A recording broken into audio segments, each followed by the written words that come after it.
Police will be making arrests, individuals will be held on remand, charges will follow, and convictions will follow.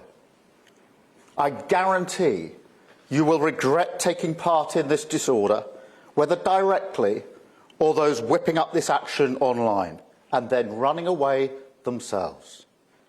This is not protest. It is organised, violent thuggery, and it has no place on our streets or online. Right now, there are attacks happening on a hotel in Rotherham, marauding gangs intent on law-breaking, or worse, windows smashed, fire set ablaze, residents and staff in absolute fear. There is no justification, none, for taking this action, and all right-minded people should be condemning this sort of violence.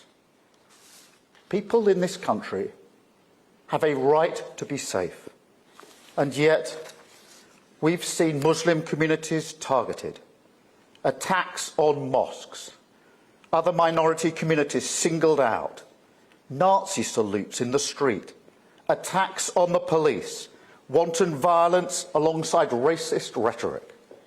So no, I won't shy away from calling it what it is, far-right thuggery. To those who feel targeted because of the colour of your skin or your faith, I know how frightening this must be. I want you to know that this violent mob do not represent our country, and we will bring them to justice. Our police deserve our support as they tackle any and all violent disorder that flares up. Whatever the apparent cause or motivation, we make no distinction. Crime is crime, and this government will tackle it. Thank you. So, two questions, Rob. Yes, we've seen a hotel being set fire to and Rotherham State being broken into.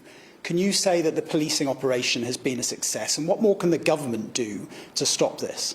Well, as a government, we've had meetings all weekend and in the latter part of last week with law enforcement, with police, to make sure the necessary support and arrangements are in place.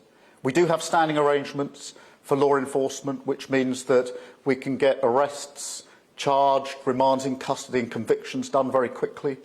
I myself was part of that in 2011 when I was Director of Public Prosecutions, and I'm determined we will do whatever it takes to bring these thugs to justice as quickly as possible. Do you believe everyone that is taking part in this disorder is part of the far right? And do any of the scenes we are seeing at the moment give you pause for thought about divisions in the country or how you approach other broader domestic policy areas? If you target people because of the colour of their skin or their faith, then that is far right, and I'm prepared to say so. But it doesn't matter what apparent motivation there is. This is violence, it is not protest. It doesn't matter what the motivation is. The motivation for the vast majority is to see their streets safe, and that's what I'm determined that we will deliver. Thank you. Prime Minister, is it possible that tougher sentences could be given out to rioters, as they were in 2011, to act as a deterrent? I think there needs to be the full force of the law, and I think it needs to be swift. What happened in 2011 was that we were able to see individuals who took part in violence, arrested, charged, remanded and convicted very swiftly. Standing arrangements are in place for that, and we will do whatever it takes to ensure that the message is absolutely clear that if you're taking part in this violence, you will regret it and you'll be brought to justice as quickly as possible. Thank you very much.